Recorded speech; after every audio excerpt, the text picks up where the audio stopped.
my dear students. Hope you all are well at home. I am Anjana Jindal and I welcome you all in my English literature class. So children, today I am back here with chapter number 6 and the name of our chapter is Tenali Rama and the Dream Kingdom. So children, it's part 3. In the previous videos of this chapter, that is part 1 and 2, I had explained you the story. Also, we discussed the question answers, word meanings and few exercises, right? So now in part 3 in this video, I am going to discuss rest of the exercises of this chapter, and with that our chapter will be completed. Okay, so let's learn.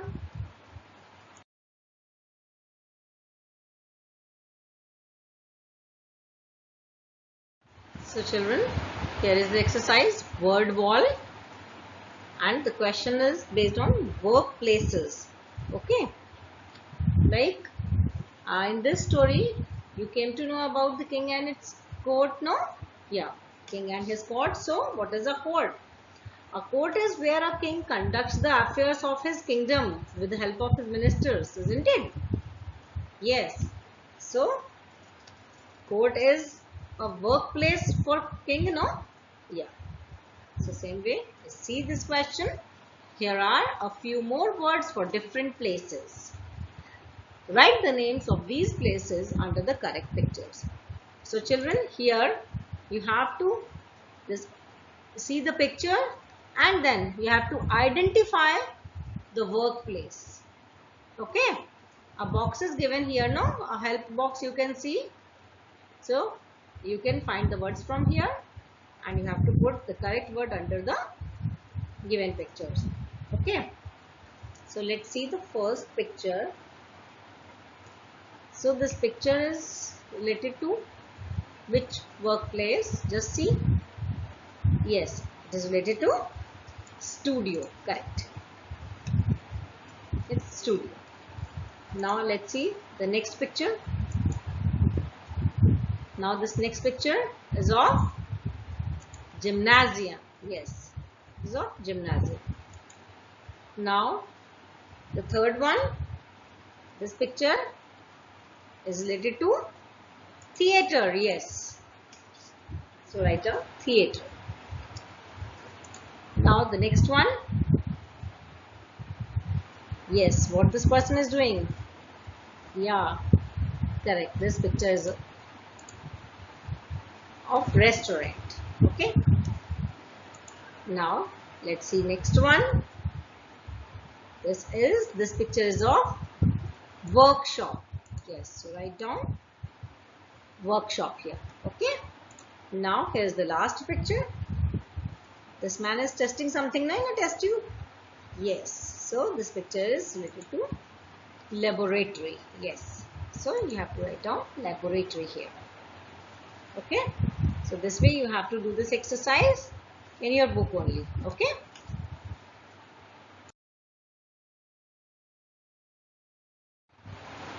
So now children, here is question number 2, which is based on synonyms. Yes, synonyms. So children, what are synonyms? You all know very well.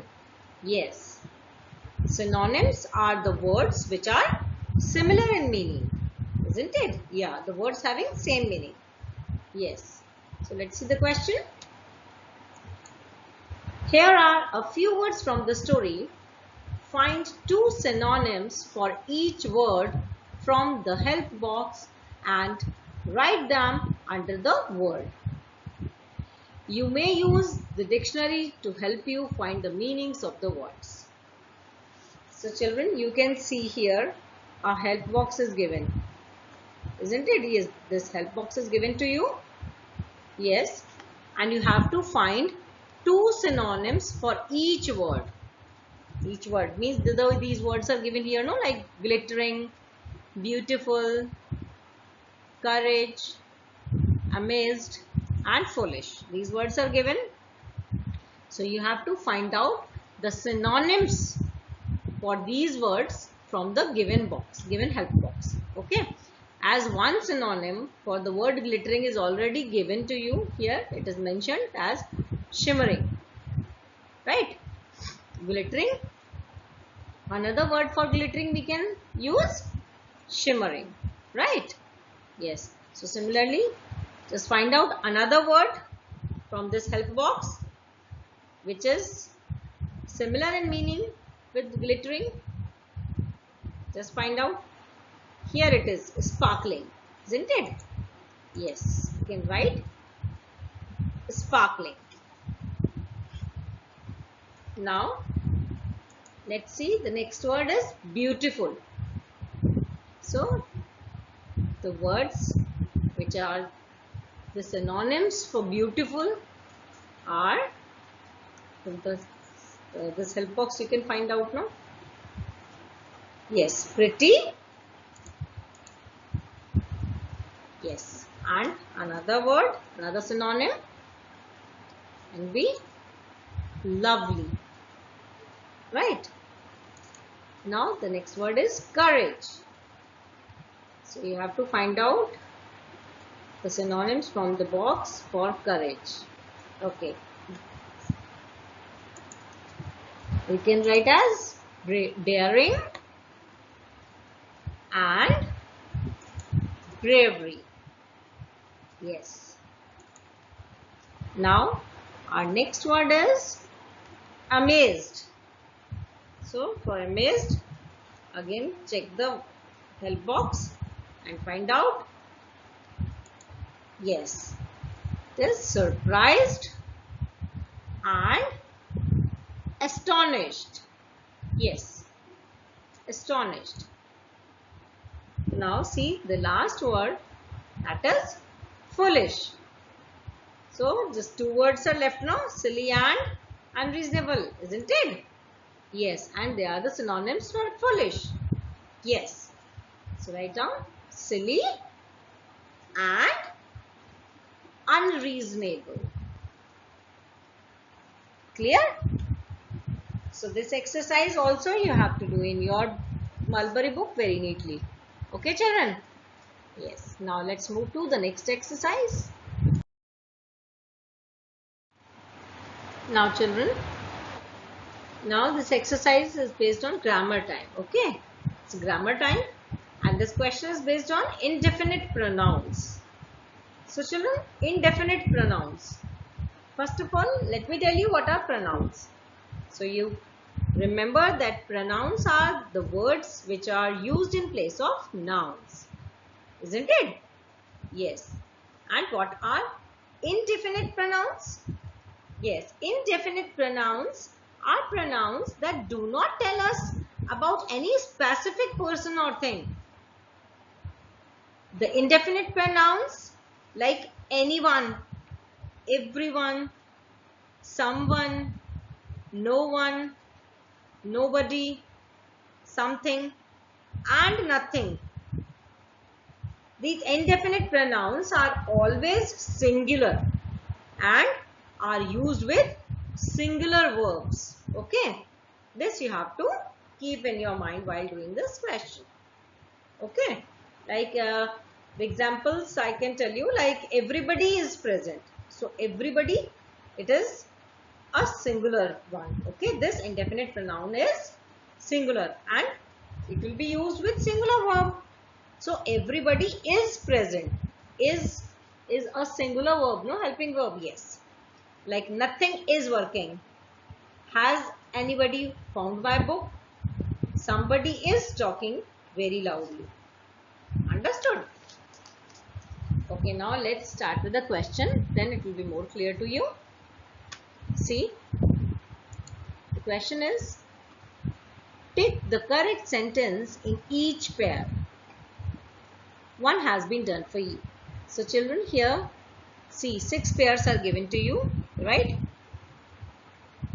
Okay, and you have to take the correct sentence in each pair. As one is already done, just see, the boys are on their way to school. Each has his school bag. And another one is, the boys are on their way to school. Each have their school bags. So, have will not come with the word each, no? It is a singular pronoun. So has is a plural verb, no? Yeah. So singular verb is has. So has will come with each. So first one is correct one. Okay. So we have to put tick against the correct sentence. Okay. Now let's see the B part. Has anybody lost her purse? Or have anybody lost her purse? So children, what will come with anybody? Singular verb or plural verb? Yes, singular verb. So first statement is correct. So we have to put a tick mark against the first one. Okay. Right, as you have seen. Now let's see the C part. Everyone are happy with his friends, or everyone is happy with his friends. Of course children, singular verb is will come with everyone, with this indefinite pronoun everyone. Okay. So we have to put a tick over here. Right. So just put a tick against this. Now let's see the D part. No one want to go on a picnic, or no one wants to go on a picnic. Again singular verb we will see. Okay, we'll take the singular verb with no one. So you have to put a tick over here. So put a tick. Fine. Now E part. Somebody have taken my book, or somebody has taken my book. So somebody is singular. So we have to use a singular verb, that is has, not have. Okay. So have to put a tick against this. Okay. So somebody has taken my book. Now last one, that is part F. Everybody are present today, or everybody is present today.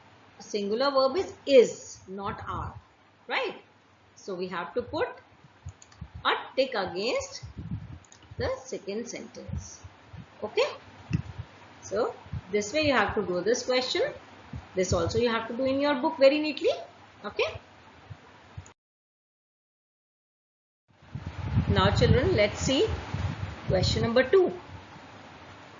Fill in the blanks with words from the box given below. So the words given in the box are each, either, neither, any, none and no one. Okay. Let's see A part. I wanted some water, but there wasn't dash left in the bottle. So what will come here? Yes, any.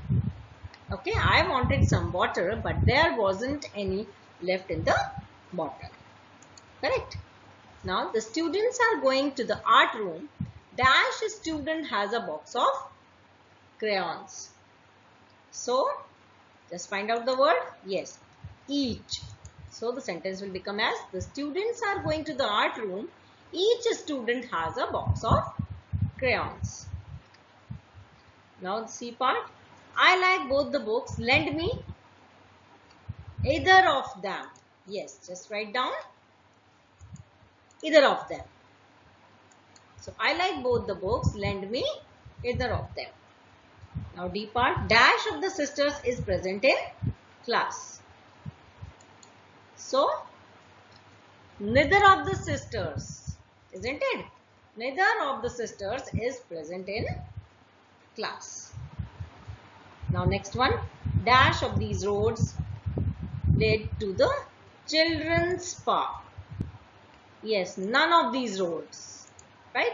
None of these roads lead to the children's park. Now the last one, F part. I knew the answer, but dash else knew it. Means no one. We'll write no one here. Yes, I knew the answer, but no one else knew it. Okay. So this also you have to do in your book. Okay, children. So children, now next exercise is of punctuation. Okay. It is based on apostrophe S. You can see apostrophe S. So children, we use the apostrophe to show belonging. isn't it? Yes, to show the possession, isn't it? Yes. And few rules are there. You have already studied in your grammar that the possessive case and the use of apostrophe, isn't it? Yes. So we always add apostrophe s to the singular form of the word, that is the king's palace. So the king apostrophe s palace, right? Then another rule was that add apostrophe s to the plural forms that do not end in s. Those plural forms that do not end in s, there we add apostrophe s. Like the women's purses means women apostrophe s purses. Women is the plural form of woman, right? Woman. So, but it does not end in s. So we will put apostrophe s. Another one was that add only apostrophe to the plural forms that end in s. If the plural forms already end in s, then we have to put only apostrophe, not apostrophe s, only apostrophe. Like the girls' books. If the girls is a plural noun, then we'll write the girls apostrophe books, right? Another rule was that add apostrophe s to the last noun when something belongs to both. Like say for example, Lakshman and Parvati's father. The father was of Lakshman and Parvati both. Okay. 2 children he was having. So we'll say Lakshman and Parvati apostrophe s father. Okay. Because father belongs to both Lakshman and Parvati. And another was add apostrophe s to the end of compound words. Compound word like the commander-in-chief.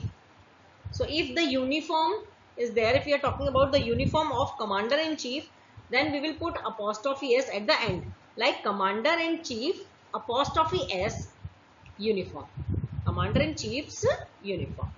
Clear? So now let's see the exercise. This question when we will do, it will be more clear to you. Rewrite these sentences by using the apostrophe to show belonging. The first one has been done for you as an example. So first one, children, you can see this watch belongs to my brother-in-law. See, here it is. See, the compound words are there, na? Compound word. Brother-in-law, compound word is there, na? Yeah. So, apostrophe s will be put at the end of this compound word. So, this is my brother-in-law's watch. Brother-in-law apostrophe s. Okay? Yes. Now, next see. Next one, B part. These bags belong to the boys. So, children, these bags belong to the boys. Boys possess these bags, right? So, boys is a plural noun. And it ends in s. So, what will we do? Yes, we will just put apostrophe only. Isn't it? Yes. So, let's see the answer. These are the boys' apostrophe bags. Right? Now, next one. The croaking of frogs can be heard all night long.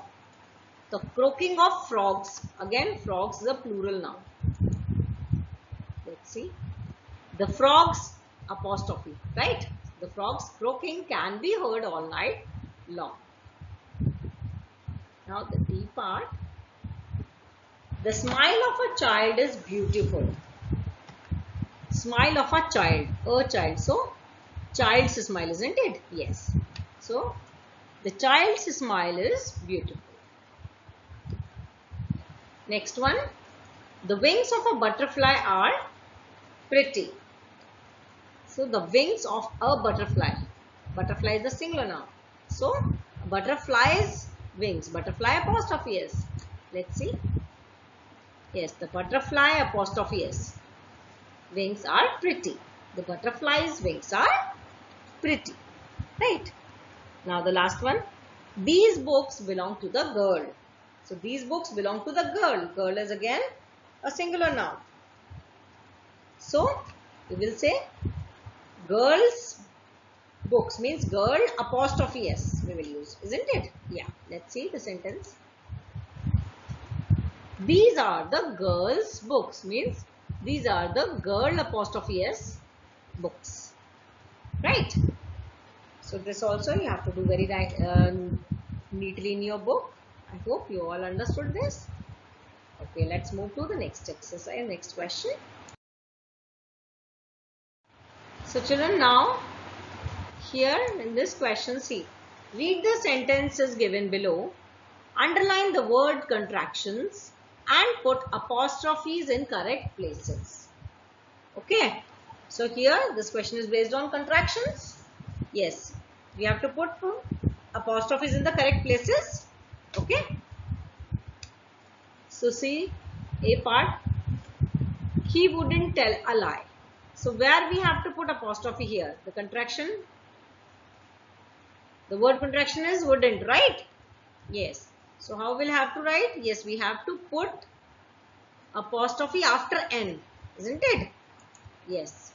Let's see how will we write this sentence. He wouldn't tell a lie. So wouldn't apostrophe will come after N. Okay, here you can see apostrophe will come after N, between N and T, right? This way we have to. Now next one, it's hot today. So the word contraction is it's. Let's see. So we have to put apostrophe after T, isn't it? It's hot today. Next one, I'm so hungry. Aren't you hungry too? So again for this, just see the answer. I am so hungry. Aren't you hungry too? So apostrophe here you can see, and in this word also. Right? Now let's see the next one. I have been waiting here for an hour ago. Let's see the answer. I have been waiting here for an hour ago. So I have, see. You can see where we have put the apostrophe. Right? Now the last one. They have done their homework very well. So you can see here they have. Okay, they have done their homework very well. Apostrophe will come after Y. Clear children? So I hope it's very clear to you all now. This also you have to do in your book. Okay. Just write down very neatly in your book children.